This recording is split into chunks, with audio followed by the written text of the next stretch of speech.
Hi there, Perf Decaster here, and welcome to Perf Talk. This month's guest is very special. When I first started playing guitar as a young boy, there were two prevalent OPM bands that heavily influenced pretty much everybody in my generation.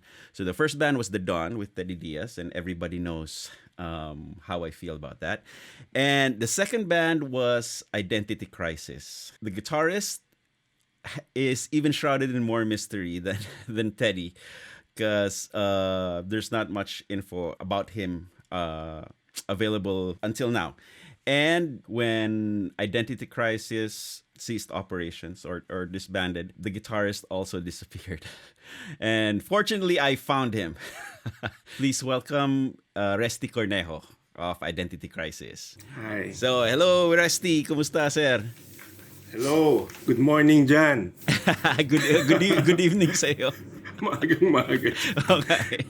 Okay. I'm sure you've seen episodes of Perf Talk, and we are all about guitars and getting to know the guitarist and our creative process and all that. I was lucky enough to have found Resty on Facebook several years back, and we connected. Nowadays, you're not an active musician anymore, right? Hindi na. Hindi na. Matagal na actually. Since last active identity lang talaga. Okay, so yun. So that's why nahihiya akong i-invite ka sa Perf Talk dati, dahil I know you're more of a private citizen. Alam mo yung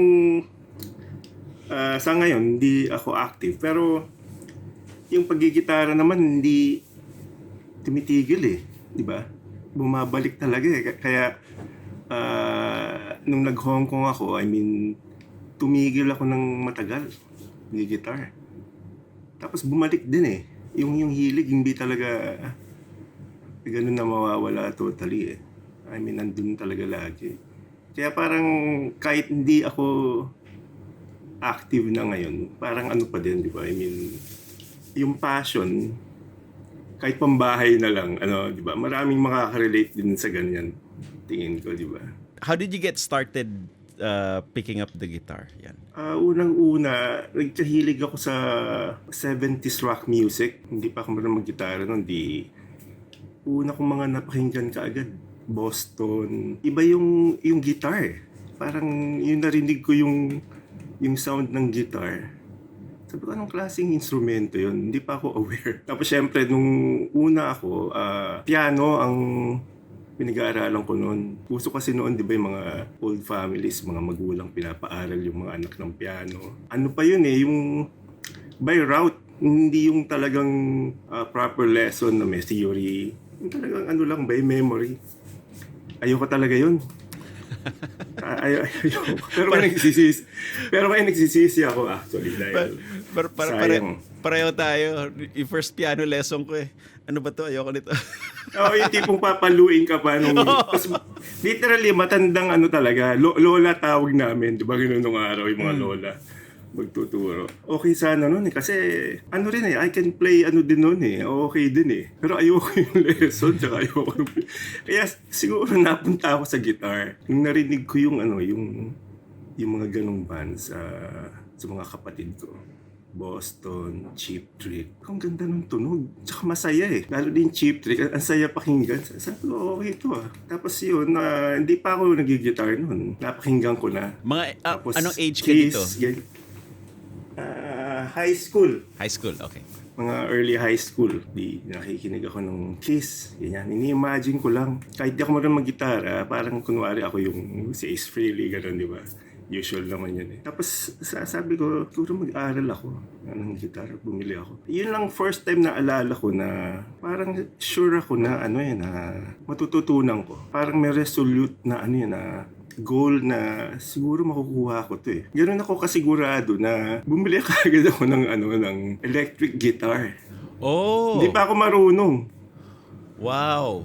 Kaagad, pero yung raon, alam mo yung mga raon na electric guitar. Yeah. Naalala mo ka ng shape? Sa raon. Aling shape? Les Paul. Les Paul, okay. Dahil Ace Frehley Oo, tama. Walang sunburst nung nagpunta ako sa raon. Kaya yung black na Les Paul, yung una kong guitar.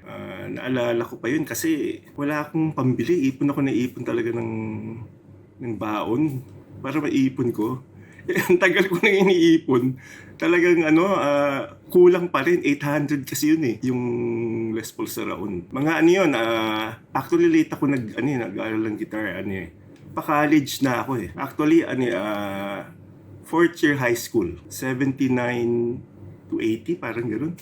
1980. Di nga makabili. Ngayon, hindi na ako sa nanay ko. Pandagdag. Naawa naman. Kasi yung nanay ko hindi supportive sa music eh. I see. Alam mo naman yung mga old Yeah, old school eh. Parang magigitara ka lang. Mag-aral ka. Huwag yung gitara lang. Tapos yun, nabili ko din. Paano yung amp? Remember. Wala akong amp. Ito nakakatawa dyan dahil meron akong cassette recorder. Alam mo yung mga kwadradong ganyan. Tapos may cassette sa speaker, mono. Di ba nakakapag-record doon na merong maliit na mic? Yes. Ngayon, na-discover ko, pag sinaksak mo yung mic, tapos kasi para makapag-record yun, kailangan may cassette tape. Ngayon, kung walang cassette tape, meron kayo pupush sa loob na button para umandar yung amplifier na yung microphone. Doon ko sinaksak yung gitara ko ng jack. Tuwang-tuwa ako. Grabe dahil distorted. Yung tunog kasi speaker. Tuwa na ako noon. Ayun, Grabe. Doon na nagsimula. Blessing talaga sa ating mga gitarista at that time yung dual cassette na may record na pwede saksakan ng microphone, no? Be it yung boombox na gano'n or yung karaoke, no? Kasi sa akin hindi lang amplifier yan, workstation ko yun eh. Diba? Ikaw din Oo, doon ako nagre-record ng demo. Nung na-discover ko yung magbabounce ka ng 2 cassette tape. Record mo yung rhythm, tapos lipat mo. Bagong tape. Multi-tracking. Oo, di ba? Sound on sound, patong-patong. Tapos sa dulo, after mga 5 take, yung unang take mo, shhh. Okay. Masaya na tayo noon, di ba? Oo. Ano na yung tulog nun? So, tapos beta mag pa yung di ba? Alam mo yun, yung mga tape na So, yung sa'yo, na-discover mo yung Rolling Stones na tunog. Kasi yung ano ba yung Satisfaction ganun eh. Parang maliit na speaker or parang transistorized na radio, doon na sinaksak yung gitara. Tapos kaya Kasi wala namang pedal ng time na yun. Dinadrive lang nila. Gusto mo makita? Sige. Yan yun. Ito yun. Nakita mo na to sa dati, di ba? Yeah. Facebook ko. Yes. Nagkawasak na to eh. Inano ko lang, binuo ko lang ulit. Pag nakita mo to, talagang nagtanggalan na lahat ng mga bindings, yung mga... Tapos, nirefurbish mo? Oo, ngayon mukhang luma pa din siya eh. Araon. Sige. Ano pa to? Mamaya balikan natin yung pagbutingting kasi interesting. Okay sa picture pag sa video hindi mukhang Raon. Hindi pag nakita mo to, just ang daming kasi yung binding yung una ko ring gitara SG na sa JB Music ko nabili pero gawang Pampanga yun. Yung mo naman yung Gibsonan. Pero yun, ang itsura nun, hindi kasing ganda niyan. Mas rough yung pagkagawa. Anyway, so nung nakuha mo na yung gitara, then nagsimula ka ng sinimula mo ng aralin. Ano yung unang resources mo? Sa music, gano'n? Yeah. Una kong kinakapa nun, jingle, yung mga chords, ganyan. Sa mga TV dati noon, di ba maraming mga concerts na video na pagtanghali, pinapalabas yun eh. Yun ang pinapanood ko noon. Una ko napanood na talagang tinamaan ako si Roy Buchanan. Pinalabas sa concert. Wow. At meron noon 70s ang pangalan nung in concert. Tumutugtog diyan mga Kiss, mga 70s bands, si Foghat. Philippine TV to Yung anong channel? baka hindi mo na inabot 70s kasi ito eh. Parang Channel 9 ba yun? Hindi ako sure. Hindi ko na matandaan eh.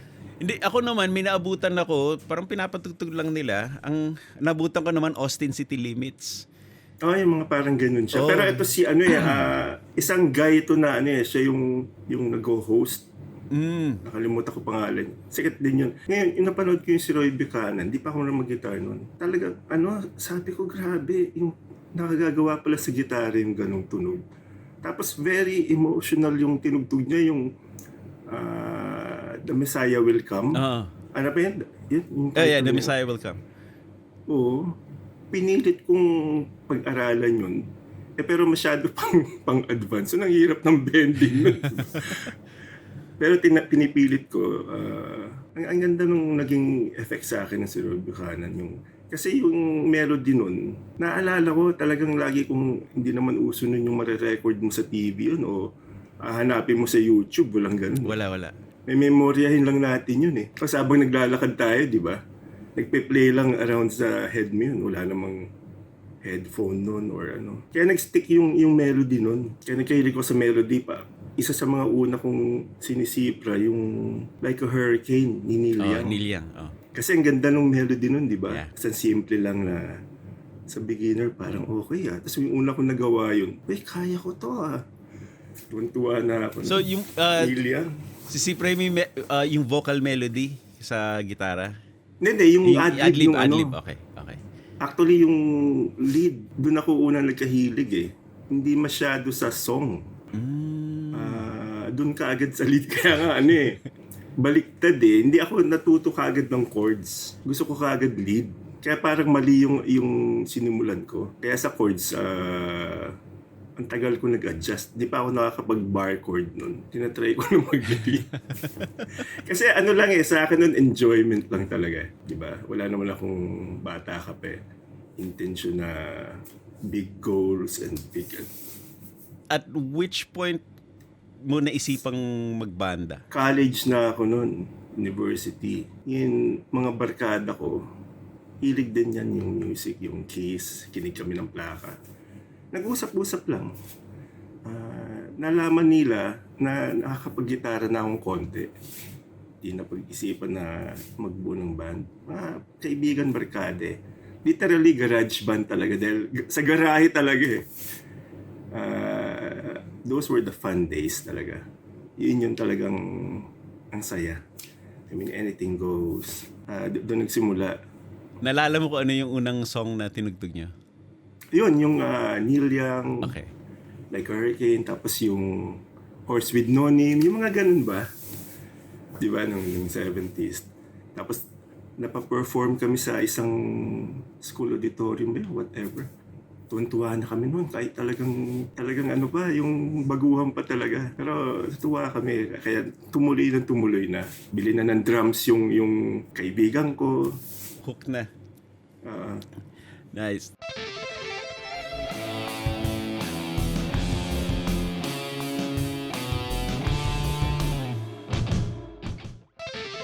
Ilang bands bago ka pumasok sa Identity Crisis? Ako consider ko yun lang eh. Actually, ang first band ko masasabi ko Identity Crisis. Kasi yung band ko na yun, yung isa, talagang barkada lang yun eh. I mean, hindi mo naman mapili yung kasama mo, di ba? I mean, kaibigan kayo, hindi yung tipong kukuha ka ng... audition, walang ganun. Oo, kaya ang husay minsan, di ba?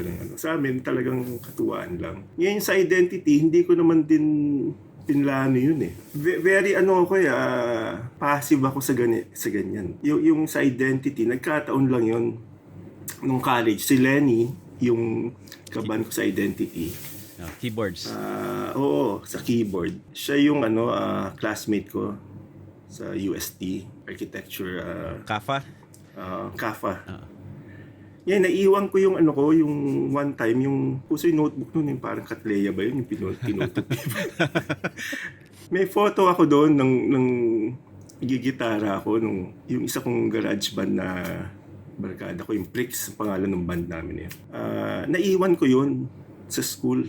Nakita ni Lenny, nung binuksan niya, parang ganyan yung story eh. Nakita niya nagigitara ako. Sabi niya, nagigitara to. Mahilig si Lenny sa sa music. Naisipan niya magbuo ng band.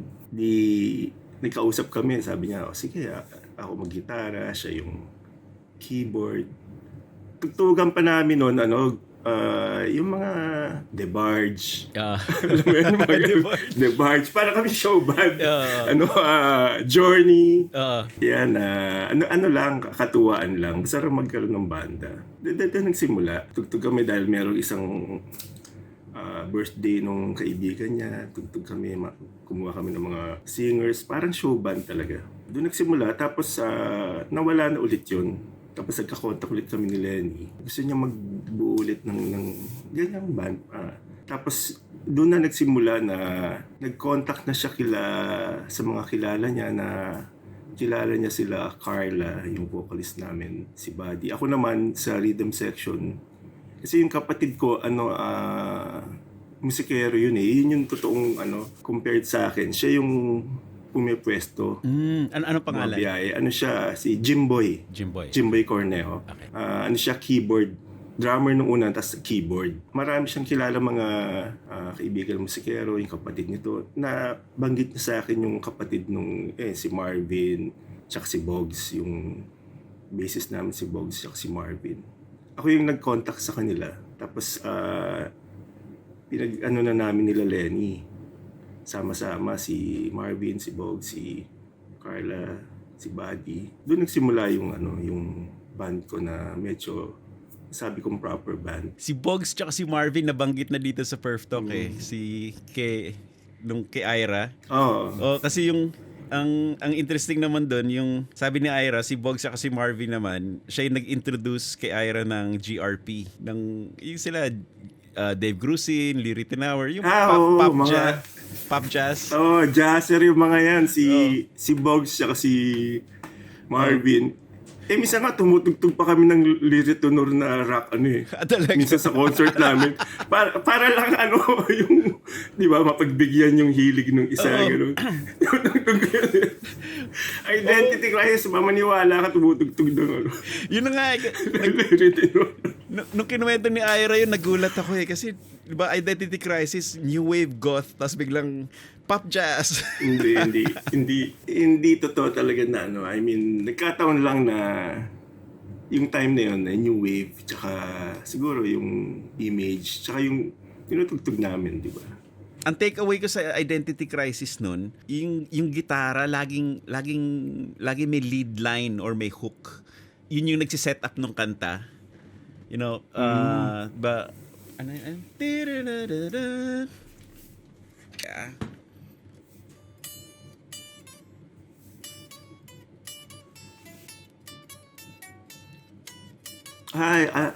Imagining October. Imagining October. Imagining October. I mean, yung style mo no, kaya malakas yung impression sa akin nun dahil bida kaagad yung gitara. Kasi usually sa new wave noon, pag yung mga sikat na banda, you know, or sikat na songs, New Order, Siona Dancing, ganun, keyboard-based, heavily keyboard-based eh. Pero yung ang gusto kong new wave noon, yung guitar-driven. The Alarm, yung mga ganun banda. Kahit Tears for Fears, di ba? Nagli-lead. May lead lines. Pero not in all songs. Oo. Bihira talaga yun may lead line sa new wave. Yeah. Pero sa Identity Crisis, gitara kagad yung bungad ng mga kanta eh.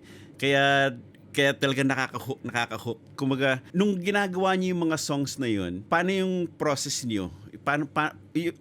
For you personally, ano yung process mo na ano yung mga kailangan mo ilagay sa song? Well, more of hindi naman compromise yung word eh. More of magko-complement kami mostly si Lenny eh.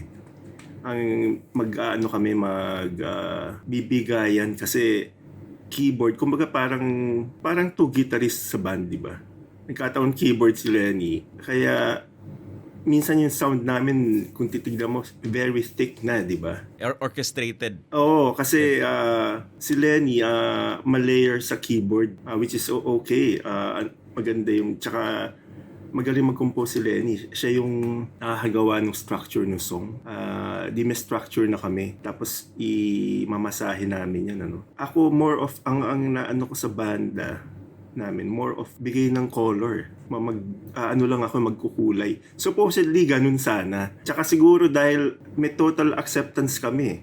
Sila Lenny, parang inaccept nila na talagang rock guitarist ako. Kahit new wave, new wave yung gusto namin. Mahirap masyado mong pilitin yung isang tao, di ba? Mag-new wave. Kaya wala talagang plan eh. Walang plan na nagkakataon na nag-new wave ng konti dahil siguro sa style ni Carla na new wave. Si Lenny, si Buddy. Tapos pero kung titignan mo yung sa guitar, minsan hindi new wave. Even sa bass line minsan ni Boggs eh. Minsan lang sa drumming siguro nagbumuka new wave kasi nagiging medyo unusual eh. Alam mo naman pag medyo unusual, nagiging new wave ka agad. Yeah. Yeah. Lalo na sa Imagine October yung tug-tug-tug-tug. Yeah, para yung tribal drums na gano'n, di ba? Parang unusual na yun. At that time, pag medyo unusual, alternative, parang new wave na.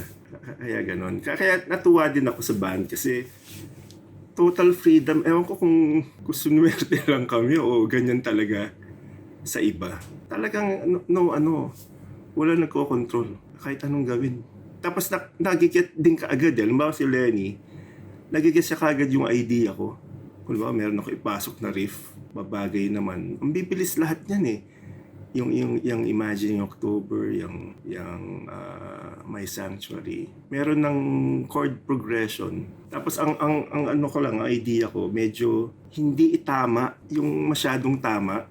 Alam mo yun, hindi ko masyadong yung ganun eh, yung mga songs o composition na masyadong swak, masyadong tama. Proper. Yung medyo lalagyan ko ng konting parang mga intro, dun yung opportunity eh, para yeah. Parang yung yung isa pa? Yung or para anong kanta 'yon? Sa intro. Yung ito. Yeah. My Sanctuary. My Sanctuary, oh.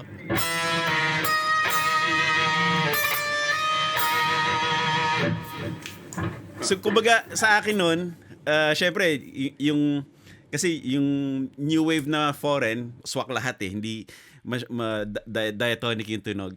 Tapos, yan yung exposure ko sa talagang, wow, ano yan? Bakit? Bukod sa effects, yung nota mismo yung saliwa. Nota mismo yung saliwa. Kaya parang ang galing. Tapos nagko-contribute lalo sa eeriness nung kanta, sa mystic. Di ba? Yung parang eerie na sound, di ba? Literally eerie. Tinugtog nga ito ng River Maya ba yun? Yeah, sila Rico. Nirecord nila to eh. Maraming siguro dahil yung timpla ko nun masyadong mataba. Pero actually dito sa high register. Pero parang dito, di ba? Akala ko octave. Akala ko ganun. Doon lang yun eh. Kaya lang minsan yung timpla eh. Yeah. Yun lang yung sayang lang kasi noong time na yun yung siguro yung mga recording studio hindi pa nila alam paano i-record yung ganung tunog eh. Very frustrating yun yung process ng recording noon. Kasi ang weird eh nung 70s sila Mike Hanopol yung Pinoy rock. Ang ganda. Malaki yung tunog, mataba. Ang ganda ng tunog ng gitara. Tapos nung somewhere during the mid 80s parang naging kulob. Naging kulob yung tunog. Literally, inaano pa nga yung guitar. Sinasubdue pa, di ba, ng 80s. Kasi parang keyboard-driven eh. Parang unusual noon na maging yung guitar nasa upfront. Oo. Kaya frustrating talaga noon yung time na yun. Yung i-record mo tapos yung mixing engineer, ibababa. Even sa concert talagang wala akong tiwala sa todo talaga yan. Kahit sasabihin na nilang hindi kami nang bahala. Todo ko yan, nasisira ako yung amplifier. Yun, so, ang galing. Gusto ko yung approach na yun. Kasi si Lenny nga malayer, ang daming tunog. Tapos laging, kahit ganun yung recording, napapatagos mo yung gitara kahit ibaba ka nila. Tumatagos ka pa rin. Kaya nga halos wala ng rhythm, di ba? Kung titignan mo, kasi nga ano na eh, para sa akin ano na yung song eh, andun na eh. Ayoko na rin ano yun eh, yung sobrahan eh. Maganda na yung melody ng song, maganda na yung ano, structure. Nice. Okay. Ngayon, nag-release na yung Identity Crisis ng album and then nag-shows na kayo. Paano mo na-decide to move on from that? You mean musically or? Yeah, musically. Parang, hindi, yung career-wise. Well, to be frank, ano, siguro medyo unusual sa mga ibang musician, pero marami rin siguro makaka-relate. Hindi ako nag-goal ng long term sa identity or sa music career. Nagkataon lang pero I'm all for it, lalo na yung mga talagang may passion tsaka talented. Nung sa identity, it's the passion talaga yung nagda-drive tsaka yung music, yung creative process. Habang meron nun, okay, go. Tsaka syempre yung success din, talagang karoon ka ng konting success, nakakadala din, nakaka-encourage. Tapos try kaming mag-experiment pa ng ibang approach. Ako musically, try din ako talagang aral pa. I mean, self-study lang naman, panay-sipra lang. Kasi andyan na eh. I mean, recording na, tsaka talagang para sa tao na yan eh. Hindi lang yung para sa akin, kaya kailangan medyo presentable naman, di ba? Level up. Oo. Yun yung goal noon. Pero in a way, hindi ko matawag na musician ako or siguro kami, I'm just speaking for myself. Kasi hindi naman kami yung tipong pumipwesto o hindi kami seasoned eh. I mean, in terms of musicality technique or yung ideas lang talaga at saka yung creativeness. Yun yung gusto namin i-nurture. Tsaka more of, ako siguro more of sa documentation eh. Sa recording yung process ko eh. Sa live approach or yung pagtugtog ng ano ako dyan eh. Ano ako talaga hindi ako comfortable. Kasi alam ko din yung mga limitations, syempre, di ba? Kung kulang ka pa sa yun nga, kung di naman kayo ganung pumipesto lagi, mahirap i-hone basta-basta yung yung mga ganyang bagay. Iba-iba eh. Minsan, ibang galing sa recording, iba sa song compositions, yung mga ganyan. Kaya dun kami nila Lenny concentrate sa yung creativeness at experimentation nung band. Oh, tas okay naman yung yung mga kabanda ko, lahat sila open-minded sa ganyang bagay. Sila Carla, sila Lenny. Kaya doon nag-enjoy ako ng gusto sa creative process nung band. Iba-iba kasi mga ibang musician for performing, di ba? Tsaka creativeness sabay or sa akin nun dahil iba yung goal subsets ko, parang iba yung yung binibigyan ko ng priority. I see. And then after na Identity, doon ka na lumipat ng Hong Kong? Oo. Oh, diretso na. Mm. Okay. Ngayon, sa Hong Kong, nabagit mo kanina matagal mong binitawan yung music. Oo. In a way, medyo frustrating din kasi. I mean, ito yung mga hindi natatouch minsan sa mga I mean, there are other sides of the coin, di ba? Lahat ng bagay, pag merong artistic endeavors, meron din kasamang yan eh. Frustration, tsaka di ba? Tsaka minsan dumilipas din eh. May mga, ewan ko, siguro sa iba, tuloy-tuloy yung passion eh. Iba-iba. Depende sa tao eh. May mga iba, medyo babagsak ng konti, tapos babalik-balik. Ako noon siguro nag-focus na ako sa sa trabaho, sa architecture. Pero alam ko andiyan pa rin, babalik din yan eh. Kaya yung gitara ko nakatabi lang yan. Kaya lahat ng gitara ko, tamo even ito. Andiyan pa yung pinakaunang-una. Andun talaga yan, hindi naman mawawala yan. Kaya unang punta ko sa Hong Kong, bili ka agad ako ng after a year siguro. Hindi na ako nagigitara nun. Pero sabi ko, bili kaya ako ng proper guitar. Kasi wala akong proper guitar. In my opinion hindi proper yung raon ko tsaka yung headless ko eh. Gusto natin talaga nung lalo na nung 80s yung merong Floyd, di ba? Tsaka talagang yung super strat. Pag nagkaroon ka niyan, Tunay ka na. yun na yun. Made tunay ka na. Yun yung una kong binili dito yung Jackson na super strat. Pero lang talaga yung gitara lang, pero hindi na ganun pareho nung dati na yung sobra yung passion na. Kailan muli pinick up yung gitara na yung from that Jackson biglang nanganak siya? Biglang dumami yung collection? Hindi ko ma-pinpoint pero hilig ulit ako yung siguro din nakakanood sa YouTube kasi dati wala pa YouTube nung 90s, 2000 Kasi nakikita mo na ulit na na ang ganda na nung nangyayari, nakaka-inspire na yung mga iba. Sabi ko, okay din Sabi ko, na engganyo akong minsan sa gear Minsan yung gear din Dahil sa gear, gaganahan ka ulit tumugtog. I mean, minsan baliktad Diba? Kahit basta di ba, dumating ulit yung passion ka kahit in whatever form or way, di ba? Tapos yun, na-appreciate ko na ulit yung guitar.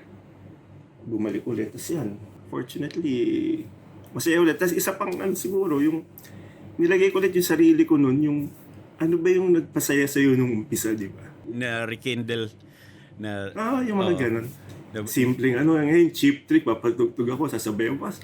Kahit power chord na, sarap sige, yung mga ganung bagay. Pero bukod sa Cheap Trick, ano ba yun? May isa kang video nilabas sa Megadeth yung tinugtog mo. Oo. Yun yung yung mga gitarista, pangarap natin yung maging guitar god, di ba? Ano yan, nandyan yan, yung maging guitar god. Yun yung futile attempt ko na maging guitar god din ako. Yung parang naglalaro sa badminton o diba? Hindi naman mawawala yun. Tsaka talaga na-influensya rin ako ng mga yan. Kahit hindi ko talaga kakayanin yung mga kahit katiting yung mga yan. Very inspiring. Ang sarap pakinggan talaga. I mean, from Mac Alpine to... Sino yung mga paborito mong gitarista? Like, from then until now? Siguro i-divide natin. Siguro mga, yung early favorite guitarists mo. Siguro mga... Early... Yung mga una mong nagustuhan. Siyempre, Kiss Frehley. Queen. Brian May, di ba? Dami niyan. Matatawa ka nga, even yung Carpenters kasi may isang kanta ron kasi yung kapatid ko nun hindi pa ako gustong-gusto ko yun. Si Peluso na gitara. Yung song na Goodbye to Love. Okay. Yun ang sabi nila yun yung pinakaunang ballad na merong rock guitar solo. Super ganda. Ang galing nung na yun. Yun yung mga ganun pinapakinggan ko pa hanggang ngayon si Peluso. Yun yung mga sinauna, Fog Hat, mga ganyan. Tapos yung mga sumunod na yun na yung formative years ko na gusto ko nang maging medyo seryoso. Yun na Randy Rhoads. Yung una ko narinig yan, grabe epekto sa... Yung una ko narinig, di ako makapaniwala na yung narinig ko parang yung gusto kong marinig, narinig ko dun shit, talagang iiba yung effect siguro para ako na born again. Yung ganun dating, di ba? Yung talagang gusto ko talagang mag-gitara araw-araw, yung tipong ganun. Randy Rhoads. Tapos Rush. Yung grabe, yung una hindi ko sila na-appreciate yung early Rush. Pero yung second nila, parang reincarnation or medyo melodic na structured, di ba? Yun ang laking influence sa akin nung Rush. Siyempre lahat, pati sila Edge, U2, Van Halen, dami. Lahat inabsorb ko. Pero syempre, appreciation hindi naman matugtog talaga na grabe, nung 80s kasi, di ba? Ang ganda ng landscape. I mean, andyan sa isang hit, Van Halen, mamaya dyan, Tears for Fears sa kabila. At the same time, 1984 yun. I mean, sabay-sabay. From metal to nagsasabay na tinatanggap naman ng mga tao. Sa gitara parang may arms race din nun eh. Oo. kung sino yung dapat kung may bagong album mas angat yung playing or yung either playing or tunog or songs, 'di ba? Kaya nung Tama. pagdating nung 90s, naging ridiculous na yung naging ridiculous na yung guitar playing no, kaya bumalik sa grunge eh. Nagrebelde. No? Nagrebelde yun dati, nung 80s. Ngayon may nagrebelde ulit yung 90s. Kaya puro Kasi ngayon, dahil may reset nagrebelde naman ngayon sa grunge. Di ba? Oo. Ngayon naman, bigla sumobra naman sa So, grabe. Lalo na yung mga kids ngayon, pinag-usapan namin ni Joko to eh. Yung, kuwari, ikaw nagsimula ka, Boston, Kiss, di ba? Tapos, ako, Guns N' Roses, 80s metal. Yan. Oo. Tapos si Joko, nagsimula siya, Paul Gilbert. So, tatas na. Hindi na agad. Tapos nung nagtuturo daw siya, student niya na bata pa, 10 years old, Guthrie Govan naman yung pinagsimulan. Parang, wow! Sabi ko nga minsan, buti na lang di ako naging gitarista ngayon. Di ba? Kasi grabe yung bar pataas ng pataas eh. Hindi ko na alam kung saan pupunta. Kasi ikaw nakakapagsabayan ka pa eh. Talagang kumbaga oo, talagang nasa ka eh. ang sa akin, kumukuha lang ako ng konti tapos ginagawa ko, dinadigest ko to be me. Pero hindi ko kaya yung ganun kataas na level. Yung Guthrie, yung mga bago ngayon. Sila kasi yun eh, di ba? Oo, sila na yun eh. Oo. Sila yun. Yung starting point nila kasi dun galing eh. So, para sa like for me personally, dito ako nanggaling, starting point ko, ang laki nung kailangan kong usually aabutin ko yung hanggang dito. Pero dito sila nagsimula. So malaki yung tag dito yung start nila. And then syempre, younger, mas limber yung mga daliri. Mas madali silang matututo. Tsaka pag nagsimula ka talaga ng mas bata, talagang naman yun eh, proven naman yun, di ba? Talagang uhusay ka ng gusto eh. Yung I mean, yung 10,000 hour mastery yung rule. brains mo, yung 10,000 hours. Oo. So, ako yung 10,000 hours ko, naabot ko na hanggang dito. Sila 10,000 hours nila, pag ganun pa. Kaya, minsan, manunod na lang ako, pupulot ako ng kapiraso, yung kaya ko lang, and then, okay. Pero ngayon, mas gusto ko na lang yung sarap eh. Yung ganun nga, yung talagang fun, yun naman talaga supposedly, di ba? I mean, lalo na sa rock music. Depende kung ano yung naging goal mo, kung maging serious musician or sessionist pero alam ba, kahit sa rock music, I mean, it's about fun, di ba? Ngayon siguro kung gusto kong maging very serious, siguro maganda siguro mag-classical ako, di ba? I mean, di ba? I mean, kanya-kanyang Yeah. Even noon siguro, hindi rin tama ito, pero sa akin lang, ina-approximate ko lang yung pag meron akong sinisipra. Hindi ko talaga intention kunin eh. Minsan tinatry ko, pero alam ko kasi na sila yun eh. Siguro hindi din magandang attitude yun. I mean, pero minsan depende kung kulang ka na sa time, tsaka halimbawa, parang ako, hindi naman 100% sa music. Parang gusto ko lang ma-approximate. Okay na, tapos ewan ko kung nangyayari sa ito. Minsan pag masyado mo na-dissect yung isang bagay, bawa kay Randy Rhoads, parang nabawasan yung magic eh. Parang bang buti pa hindi ko na inalam eh. No. Kasi nung pinapakinggan ko, parang yung hindi ko siya maintindihan na parang ganda-ganda na. Oo. Para magic trick, pag alam mo na kung paano gawin.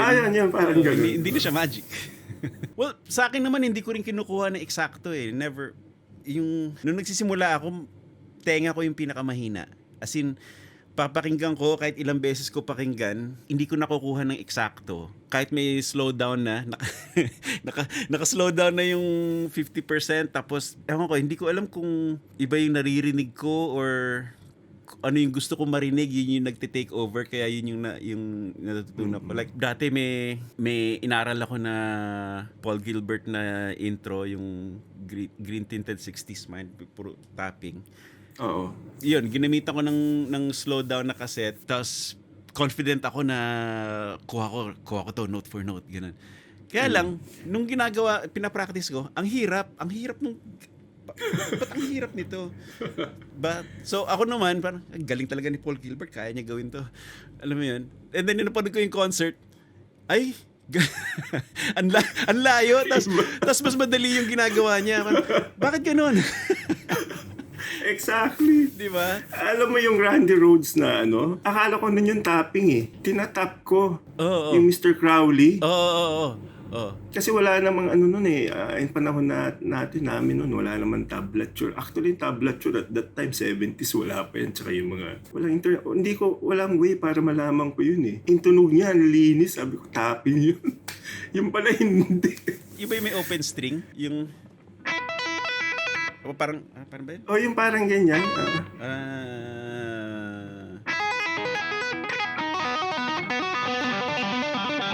Ay, hindi. Yung sa Mr. Crowley. Hindi. Ibang kanta pala yung... Mr. Crowley, Ang hirap eh. Yung ganon. Tinatapping ko nun yun. Akala ko ganun yun. Okay. Flying High again pala yung iniisip ko. Sorry. Flying High. Grabe noon. Oo. Pero okay din naman kasi pag na-approximate mo yung gusto mong kapain, tapos hindi eksakto yung nakuha mo, edi sa'yo na yun. Oo, okay naman talaga kung makuha mo na sakto, di ba? Ang ganda. Pero pag hindi... Parang ikaw, di ba, nakukuha mo rin yung... Tsaka siguro more, baka communicator ka din. Yung, di ba, pag ka, parang siguro sa'yo, meron ka ring strength nung improvisation, tsaka yung... Iba rin yun di ba? Kaysa yung sisifra ka lang ng Hindi, pero ibig sabihin, pag mali sifra mo, sa'yo na yun. Licks mo na yun. Di ba? Magiging part na ng yun. Akin na to. Hindi na to Randy Rhoads, akin na to.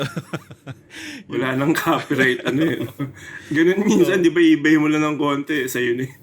Ito, may kwento pala ako sa'yo sa sifra. Yung pinakaunang guitar professor sa UP, si Pellicer, nung time na yun, ang sikat ng si Segovia eh. So, yung mga plaka ni Segovia, di ba? Nung una nilang narinig yung Recuerdos de la Alhambra, yung tremolo piece, yung... hindi ko na kaya tugtugin eh. Basta, parang... Ay, ganyan. Ganun. Tapos may... Hirap niyan, di ba?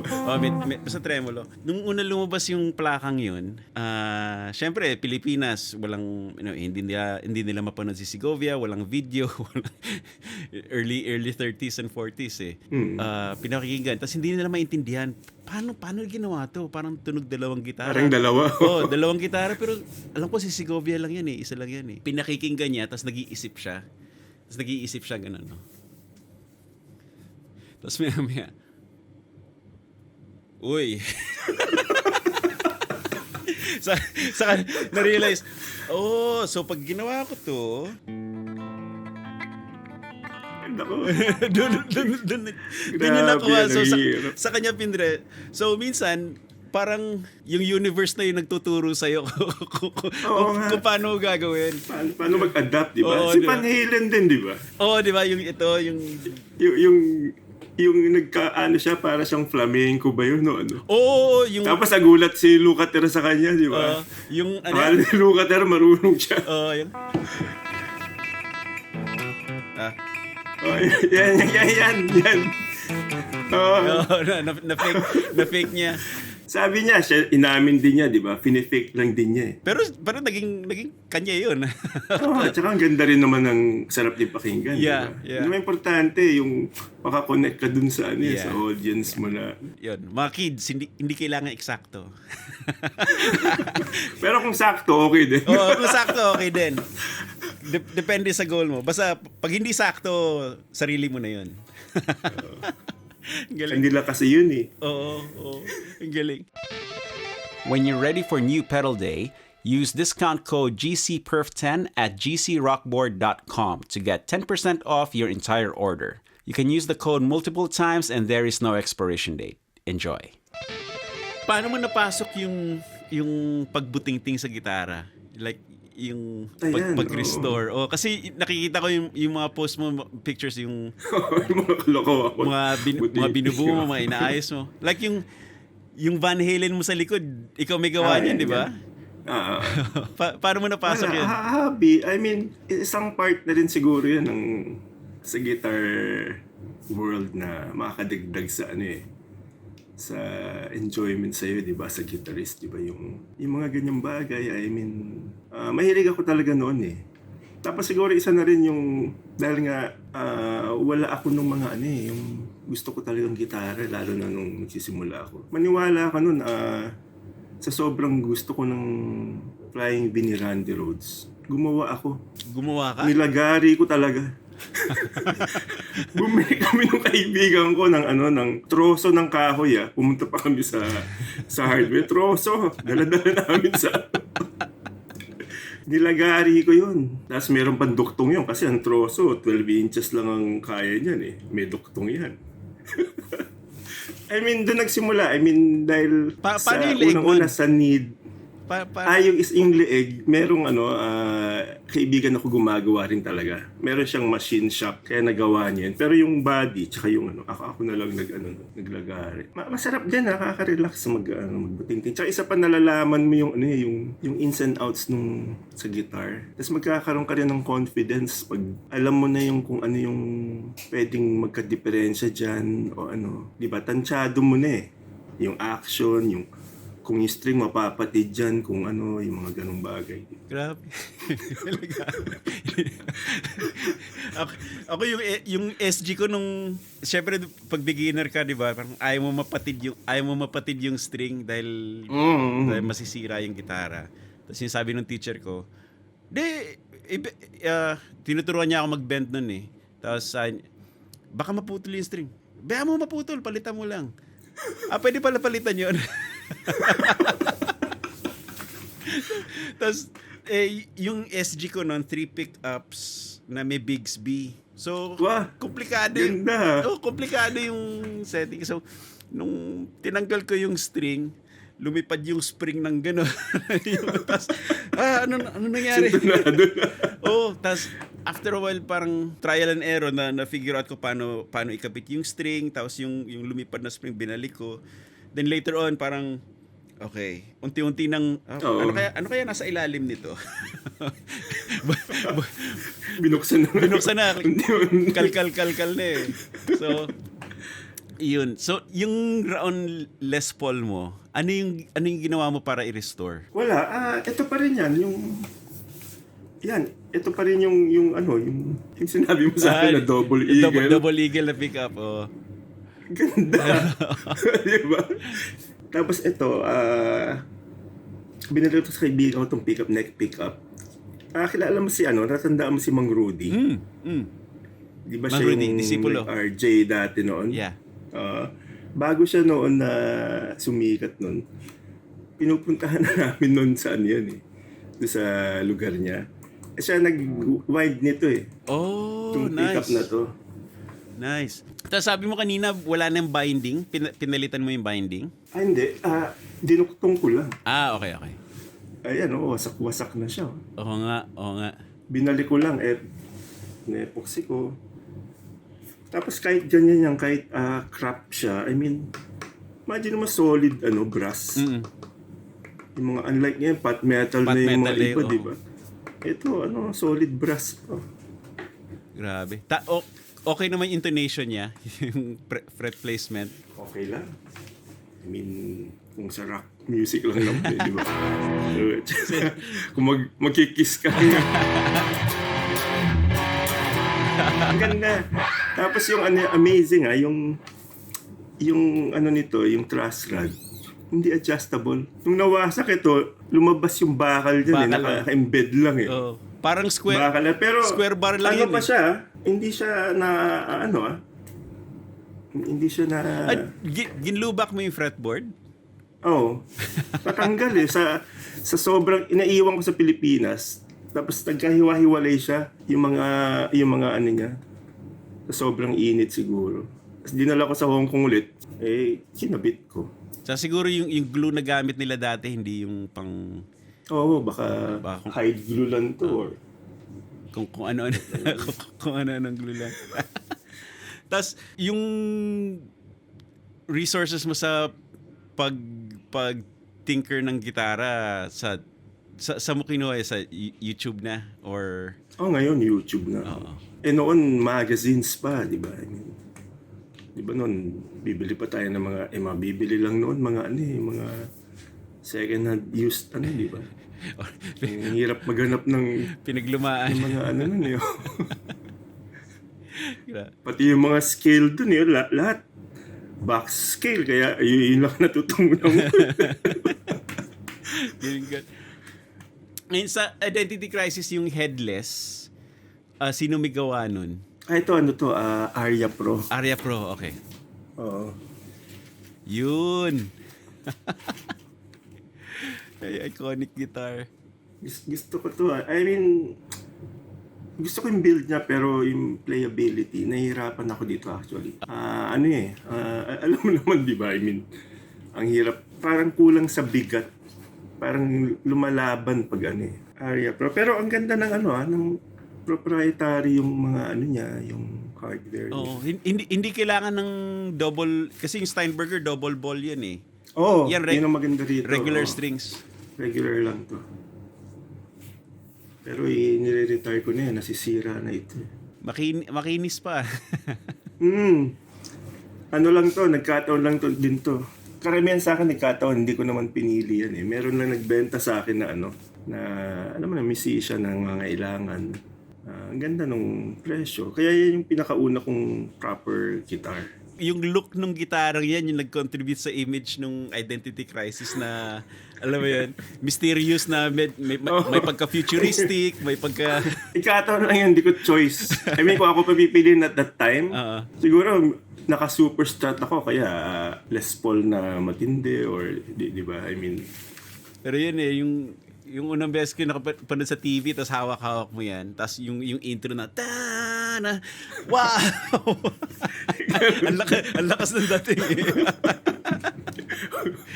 Weird, Ngayon, ito pala, hindi ko natanong kanina. Ano yung mga effects mo nun? Ano lang ang effect ko nun? 3 lang yun. Wala ko ganong kasi nga, ang hirap ng gamit nun. Wala naman ng resources ako masyado nun. Ano lang yun, super overdrive, equalizer, tsaka delay. Oh, wow. Okay. Ang hirap maghanap ng nun eh. Ewan ko, baka ako lang. Nahirapan ako maghanap ng mga effects noon at that time. Pero super overdrive, parang ang bigat. Napatunog mo na mabigat. Ay, sa recording kasi syempre, iba yung ginagamit ko dun. Super overdrive, tapos meron pang Rockman yun eh. Pauso ko nun yung Rockman, di ba? Okay. Tom Scholz, Tom pa yun Scholz, eh. Marshall. Oo. Pero sa live, hindi kasi ko sa distortion eh. May inaanap ako na sound eh. Yung kaya siguro overdrive lagi yung ginagamit. Hindi gaano sa distortion eh. Okay. Tas yung order mo nun, overdrive, EQ, delay. Yun yung gitara, then overdrive muna, then EQ, then delay. At okay. Okay.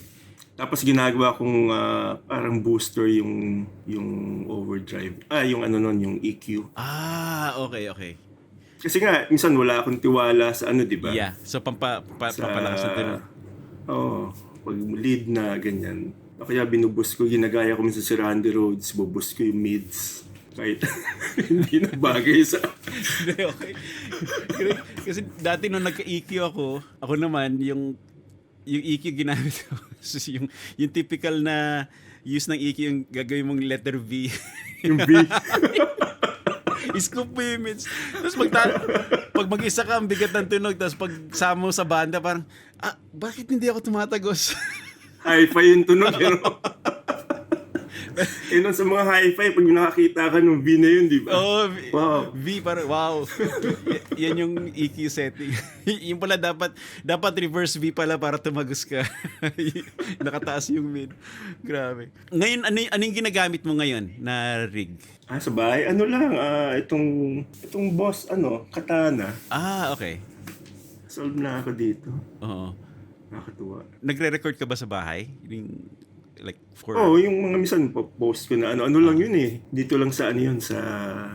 yung USB out? USB out. Oh, okay. Okay, nice. Okay. Very convenient eh. Andun na siya. Pati acoustic, may acoustic setting din siya. Acoustic guitar. Nung nilabas ng boss yan, parang ang daming sinagot na needs ng mga gitarista eh. Kasi all in one package. Lalo na dito sa Hong Kong, reklamo, abutin mo. Oo, yung masyadong dikit-dikit yung living spaces, Tas no? maliliit, Oo. Okay, dyan sa guitar collection mo, ano ba yung nakikita ko dyan? So, may Van Halen. Ayun, parang yung si Prince. Ito. Si Cloud. Si Cloud. Grabe. Ang hirap maghanap nito, kaya pinagawa ko na lang. Sino gumawa? Si Max Rufo. Ang ganda nung body, Talagang wala siyang blueprint niyan, pero nagawa niya talaga yung Galing. Noong una ko nakita yan, akala ko yung ESP version, yung sa Japan. Meron ako ng ESP din. Okay din siya. Ang ganda. ano yung pick up niya? Gawa din ni Mang Max? Pero nung ginamit ko to nung reunion kami noon, pinaltan ko ng super distortion. Nilagay ko rito na... Tapos yung may cover lang na puti. Hindi, ito to kay Mang Max. Yung kay Mang Max yan. Okay.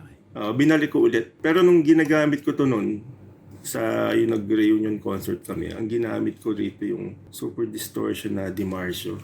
Anong quality hinahanap mo sa gitara? Yung visual kaagad. Visual? Visual yung ko eh. Tsaka yung neck.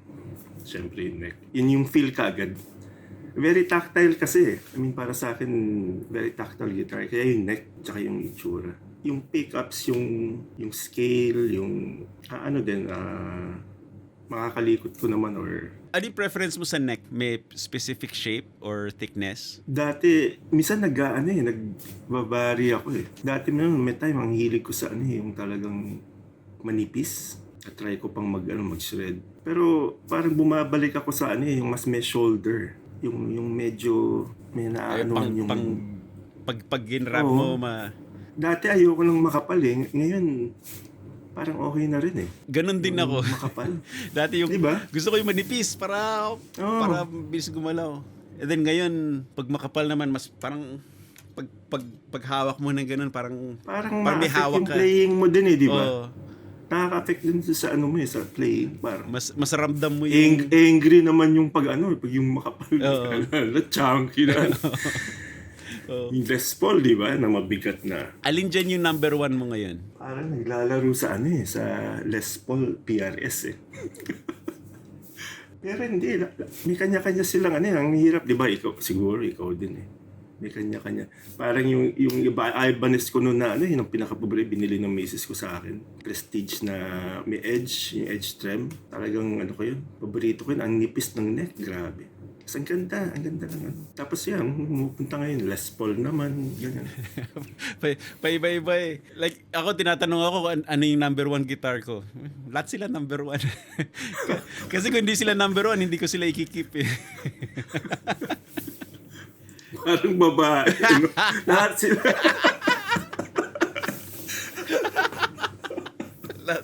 lahat number 1. Kung enjoy kayo dito sa video, pakibigyan lang ng thumbs up like, tirahin nyo na yung subscribe button, at huwag kalimutan bagtingin yung maliit na kampanilya.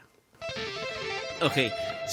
Ngayon sir, hingan kita ng petlick. Ano yung the Rusty Cornejo lick? Pentatonic lang naman ako talaga eh. Parang...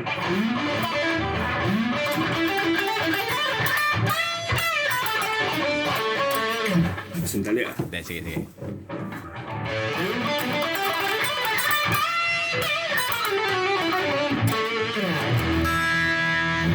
bang may ganito, yung parang yung ginaganon. Lagi kong ginagawa yun. May pagka Joe Walsh, di ba? Yung... Ayan, ganyan. Pero yung akin inaano ko eh, yung kinakalabit ko ng fingers.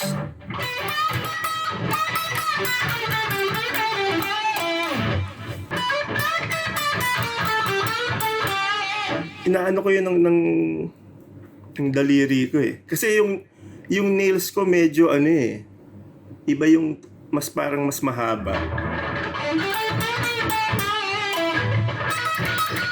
Yung ganon. So, yan, yung dalawa, pick and finger yon. Pick, tsaka ito.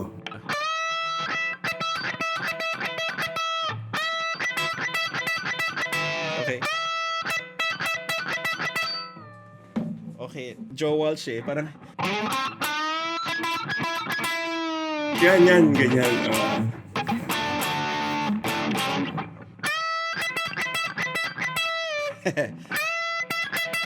Okay. Tapos, ano yung isang run mo kanina?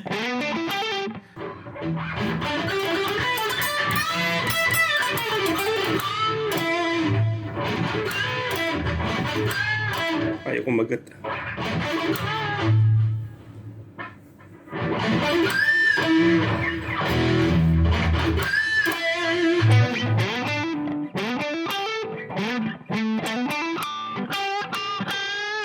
Ay.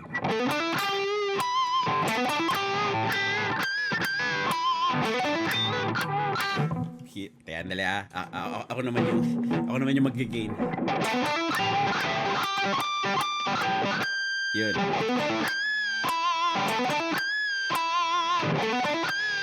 Tapos yung kanina tatluhan, no?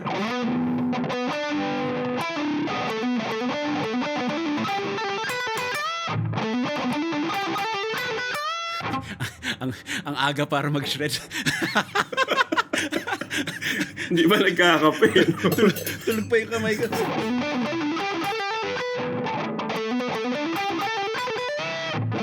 Ganun ba yan? Oh, pwede na. Ganun din. Hindi ko din alam yung ginagawa ko.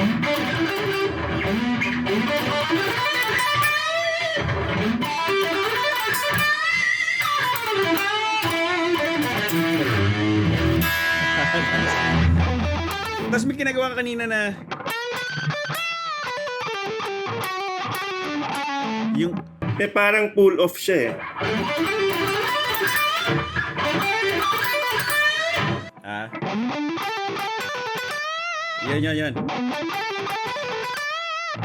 Yan. Yan.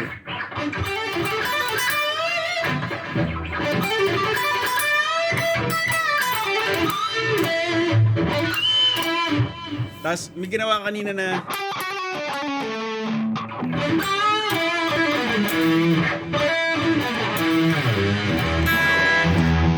Okay. Yan.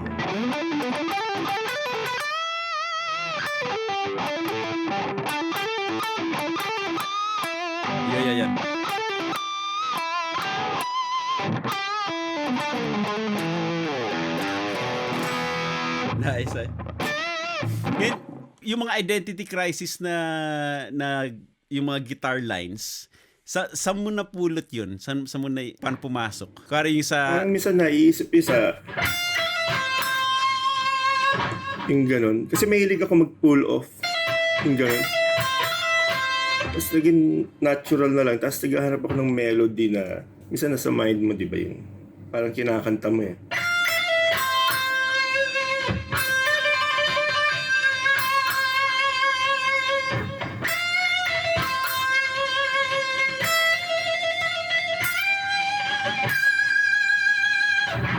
Ganun.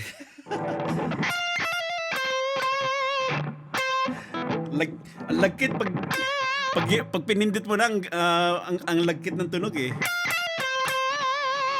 Hindi. Ayun, no? Tapos ito siguro baka napapansin mo to eh. Kung nakikinig ka nung kay... Sino ba to? Yung gitarista ni Ozzy, si Bark at the Moon. Si Si Jake Ely. Jake Ely, oo. Merong ano sa Imagine October. Actually, dun galing yun eh. Yung ganito.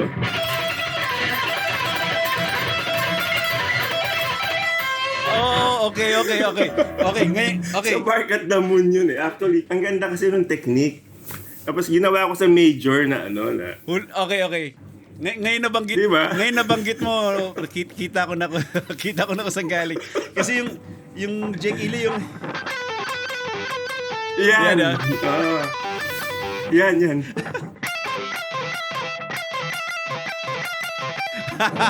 Doon galing yun. Kaya magagalit yung mga new waver na nagpasok ako ng metal dun sa ang galing. Ngayon akin na yun, di ba? Oo, eksakto. Sabi mo nga eh. Atin na yun. Oo. Ang galing. Hindi ko naisip. Hindi ko naisip yun. Ang galing. New wave kasi. New wave. That's grabe. Ngayon, niligay niyo sa YouTube yung parang gumawa kayo ng virtual jam ng mga identity crisis songs, di ba? Oo, yung project ni Lenny.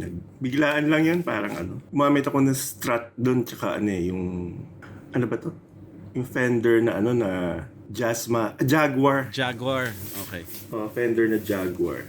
Tsaka Line 6. Okay. Tapos ngayon, ano yung pinagkakaabalahan mo ngayon? Nowadays? Musically? Mga guitar projects or... Nag-ano ko ngayon eh. Nag-aaral ako mag-recording ng proper. Parang ginagawa mo. I mean, kabibili ko lang ng proper na interface, ganyan. Tas Novation na, yung maliit lang na pang-compose. So, bala kong mag-try lang ulit na yung mag-have fun, di ba? Oh, good. Anong software gagamitin mo? Ano bang ma-recommend mo for guitar recording? May kasama kasing Ableton Live eh. Okay. Hindi ko alam kung Sa Mac ka ba or okay na PC? PC. Okay. Well, yung Ableton, mabilis. Yun yung gamit ng mga YouTubers ngayon eh. Sila Adam Neely, sila Ben Levin. Although wala akong masyadong experience with Ableton. Pero parang madali siyang gamitin dahil madali kang either you record as loops or record as full tracks. Madali mong mabilis ka makakapag-produce ng mga ganun. Tapos madali rin yata mag-incorporate ng software synths eh. Although hindi ako sanay pwede na yun. Oo, pwede nang pag-aralan. Pero hindi ako sanay sa ganung workflow kasi. Ang gamit ko kasi since naka-Mac ako, gamit ko yung Logic. Yung Logic naman, ganun din, music creation pero more parang pinaghalo niya yung Ableton Ease at saka yung old school na workflow. Mas hiyang sa kinasanayan ko. Sa PC, pag audio workstation talaga na full blown, Reaper, maganda din yung Reaper. Oh. Sige, ka? So, yun. I-research ko. Marami ring Nagsisimula ako talagang wala akong sa ganito. Ano yung pinapang-record mo dati sa mga video? Lang yun, Audacity lang yun. Oh, okay. Audacity lang na free Oo. Na ngayon ang hirap dahil 64-bit na hindi kaya ng Audacity. So, yun. Sige, try mo yung Reaper. And then, or ano yung interface na nakuha mo? Yung Axe IO. IK Multimedia. IK. Okay. Ableton, di ba may kasamang Cubase din yan? Hindi ko pa nabasa yung Yung Cubase okay din. Okay, yung Cubase. Hindi ko alam kung ano yung... Usually bundled sa mga audio interface yun eh. Cubase, Ableton. Kasi yung Ableton, ginagamit din nila pang live. Pang playback ng tracks. Yung learning curve ang problema sa mga ganyan eh. Lalo na pag minsan magagawa ko lang pag after na uwi ako. gabi na, ganun. Konti-konti lang. Kaya, Paisa-isa. Paisa-isa. Simula ka sa record ng one track and then... Yung mga programming ng drums, yan ang gusto kong matutunan. Yung sa'yo nga, yung mga timpla mo ng ano na pang recording na talaga Yun yung Ang ganda ngayon ng quality, ng mga kailangan... technology, grabe. Kailangan ng... Tsaka, ang laki na ng advancements kahit mga presets lang yung gamitin mo. Ngayon nga kahit wala kang alam sa audio engineering, pag meron kang audio workstation na maayos, let's say imimix mo, no? Basta yung preset ng gitara, EQ ng gitara, lagay mo sa guitar. Preset ng EQ ng bass, lagay mo sa bass. Parang workable na yung mix afterwards. Siyempre, kung maselang ka, pwede, saka mo kakalikutin. Dati kasi walang ganun From, pag mag-mix ka, start from scratch talaga Ngayon maganda maging musician sa panahon ngayon. In terms of ganyan. In terms sa of gear. Technology. In terms of gear. Pero kung sa husay, buti noon ako pinanganak. Iba ngayon. Ang taas ngayon, ang taas ng standard. Pero yun din siguro kasi ang daming process na pinadali. Alam mo yun, na naging accessible. Pero mahirap din sa kanila no? Ngayon yung mga bata kasi ang taas nga ng level. Ibang set of issues ang lumalabas kasi parang in terms of yung tipong kabibilibang ka, parang ang hirap na tuloy sa panahon nila kasi halos lahat accessible yung, di ba, sa YouTube lang Minsan 9-year-old grabe, pertuso na. Nakaka-tag dito, nakaka-dishearten, parang sayang, sana mas maaga ako nagsimula. Noon makapag Wonderful Tonight ka lang, di ba? Wow. Di ba? Pero alam mong hindi nawawala is yung pakiramdam. Ngayon kasi parang tinitingnan ng mga tao yung gaano ka kabilis, gaano ka kalinis tumugtog, gaano ka eksakto. Pero yung mga yun, maiksi lang yung attention span na hino-hold nun Parang, ang galing. Okay, tapos na. Pero yung tumugtog sila tapos naramdaman mo yung tinugtog nila or naapektuhan ka sa tinugtog nila, yun yung binabalik-balikan So, kahit nung time natin, yun din yung doon tayo nagla-latch on Hindi yung sa wow, ang sobrang super linis, super bilis nito. Di ba? So kung dapat yun ang timeless goal, I think, na dapat yung playing mo dapat nakaka-apekto sa ibang tao. Tama. Yung paano yun. Kasi yung tulad nangyari parang sa Polyphia, di ba? Super, talagang grabe. Maski ako pag napapanood ko yung bata na yun. Galing. Ang galing. Parang sa tingin ko parang minsan nagiging parang yung video game ba? 'Di ba yung husay nung parang nagiging yung asarap maglaro ng video game, 'di ba? Parang ganun. Yung hirap noon tsaka yung parang challenge. Ganun ang nangyayari, yung challenging tsaka challenge. Kumbaga, na okay din naman kung masaya ka doon, 'di ba? Gusto mong abutin yung boss level. Yung proficiency mo doon, di ba? Pero minsan may something yung parang rock music talaga. May dirt siya Di ba yung rock? I mean, hindi naman classical music yung. Sabagay, baka ibang genre naman na yung na yun, di ba? May grit yung gigil na yung para bang minsan parang konti na lang mamamali ka na. Di ba yung gano'n, di ba? Kayo, pag pinapanood ko kayo, minsan kasi nag-i-improvise kayo parang nararamdaman mo yun tapos biglang, diba, minsan may gagawin ko. Parang, doon, tapos sasaluhin. Diba, ang ganda pakinggan, diba?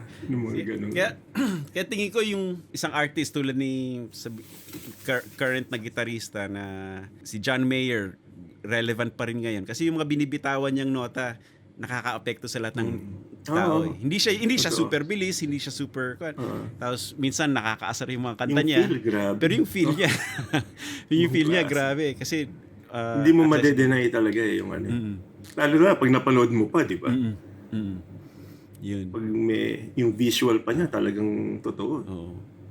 So, I mean, nasa good place pa rin naman yung current generation ngayon kasi meron tayong ganun. Meron tayong ganun, then meron din tayong nakaka-inspire din minsan. Kaya tuloy-tuloy. Nanonood pa rin ako kahit mga ganun, mga bata. Yung nga lang talagang ibang level. Minsan hanggang appreciate na lang eh. Parang okay. mas maganda. Hindi, tsaka sa dami naman ngayon talaga eh. I mean, pag ako lang nakinig sa music, enough na yung mga napakinggan ko na sa dami. Gaano ba talaga karami yung kaya mong pakinggan sa lifetime mo, di ba? Mahirap i-digest lahat. Minsan yung rin eh, di ba? Yung information overload din sa'yo. Yung focus mo, minsan, nangyayari sa lahat, maski sa akin, kung saan ako pumunta eh. Hinahanap ko yung di ba? Oo. Okay din naman yung discovery eh. Patry pa mag-English, kala mo naman pero...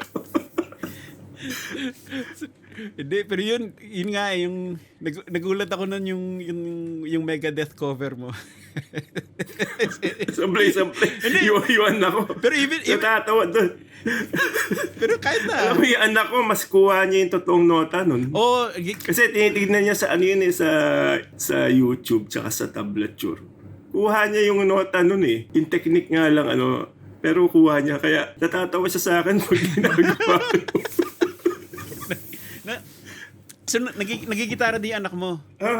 Sa kanya ako actually ngayon nagpapaturo, maniwala ka. Yung mga modes, yung mga theories. Nagulat ako, alam niya, hindi ko naman tinuturuan yan. Sa YouTube, nagtatranscribe yan talaga? Nagko-compose sa nota. Nice. Nakakatuwa yung mga bata ngayon dahil yun naman ang isang advantage nung panahon ngayon, yung technology tsaka Oo, kasi yung information available na para sa lahat eh. Wala. Kanina, nagpapaturo ako nung A9 chord, A suspended 2. Hindi ko kasi minsan may ginagawa akong gusto ko. Yung tunog merong parang 9. Pero siya alam niya na hindi daw 9 ang tawag doon. Kasi wala yung third eh. Minsan sabi, kaya A suspended 2 yun. Yung mga ang galing. Ang galing. Grabe, no? So, talagang wala nang excuse ngayon eh na maging... Oo, yun ang mahirap. Wala nang excuse para maging ignorante. Alam mo yun? Hindi, kasi available na lahat eh. Type mo sa Google, ang dami mong resources. Kailangan lang tiyagain basahin bawat isa or panoorin bawat isa. May matututunan mo talaga eh. Anyway. Ayun. Sige, so let's close with napag-usapan na natin in part kanina. Pero like ngayon, ano yung magiging advice mo for like beginning guitarists? Like yung starting from scratch? From scratch? Like yung gusto ko mag-gitara. Ano yung magiging advice mo sa kanila? Siguro, kung i-relate ko sa sarili ko, parang yung to have fun talaga. Enjoy. I mean, andun yung goal, di ba? Pero, kailangan masaya ka eh. Para sa akin, yun ang una sa lahat eh. Mag-enjoy ka doon sa ginagawa mo. Kasi it would follow naman eh. Kung uhusay ka. Kasi yung unahin mo yung goal na parang, kasi may napanood kang super, na impressive, di ba? Technically, hindi yung musically or something na parang gano'n na... Tsaka yung i-grab mo siguro kung ano yung dumating na opportunity. More of general yung advice ko eh. Kasi minsan yung opportunity, di ba? Minsan lang dumadating, grab mo na lang. Tapos embrace mo na lang din lahat ng magaganda, di ba? Kahit anong klaseng music. Mas maganda. Nice. Nice. Yun talaga importante kasi kung hindi fun, hindi mo gagawin eh. Oo eh. Kasi minsan nangyayari din sa atin yan, yung hindi na actually masaya eh. Iba yung kung bakit mo ginagawa, minsan iba yung reason eh. Hindi yun pure na for fun. Maganda, minsan huwag mawala yung focus on kung bakit mo ba unang ginawa yan, tsaka ba masaya, di ba? Masaya talaga. Supposedly magbibigay yun sa'yo ng ng saya. Okay, so wala ka namang ipopromote, no? So anyway, love and peace. Love and peace. There you go. Okay, so thank you so much, Resty, for Ay, gracing nako. Perf Salamat Talk. sa'yo. Oh, and then saya nung Ah, salamat sa mga insights and tsaka yung mga kwento anda. mga buting-ting lang na. Oh, well, for me personally, ang dami kong revelation. Ikaw ang dapat interviewin talaga minsan. Kailangan i-work out yun kasi ang hirap interviewin sarili ko eh, marang nakaka-conscious. kailangan iba mag-interview. But anyway, like sa akin pinakamalaking revelation yung Jake Ely. hindi ako makaget over na. Grabe. Ngayon binanggit mo talaga hindi na mawala sa isip ko eh. Nagkamit yung UP. Magagalit sa akin yung Ay, mga may kikwento. kasama ko niyan. May kikwento ako sa'yo. Nung nag-submit ako ng audition tape kay Lenny, kasi nung narinig ko naghahanap sila ng gitarista. Pero bata pa ako nun eh, parang 16 or... Yeah, I was 16. 16, ha? Tapos, narinig ko lang na kailangan nila ng gitarista. So, yun, yung My Sanctuary at saka yung Imagining October. Sinaksa ko sa karaoke ko, tapos nag-overdub ako ng mga guitar line ko. Ay, gano'n? Ngayon ko lang nalaman yun. Tapos, hindi ko maalala kung paano napunta kay Lenny yung tape na yun eh. Tapos, one night, tinawagan niya ako na, Ay, gano'n? sige, pwede ka bang mag-jam? Tingnan natin kung magiging fit. Okay. Saan kayo nagja-jam? Saan po kayo nagja-jam? Sa Makati. Ay, taga Paranaque ako eh. Hindi ko, tsaka 16 lang ako, hindi ko alam kung paano ako pupunta diyan. Ang galing mo na nun. Grabe, 16 ka pala. So, grabe. hindi, yun yung time na non-stop ako nagigitara. As in, 6 hours a day practice. Tas lahat ng resources na makita ko, Guitar Magazine or whatever. Laking sisi ni Lenny niyan. Then later on naman nung nakakagalaw-galaw na ako, minsan nagja-jam na kami sa mga gigs sa Merix. Kasama ko siyang tumugtog kay Lou Bonnevie dati. So nag-cross pa rin yung paths. Tapos si Buddy, co-teacher ko sa isang music school sa BF Homes. Naging co-teacher ko si Buddy noon.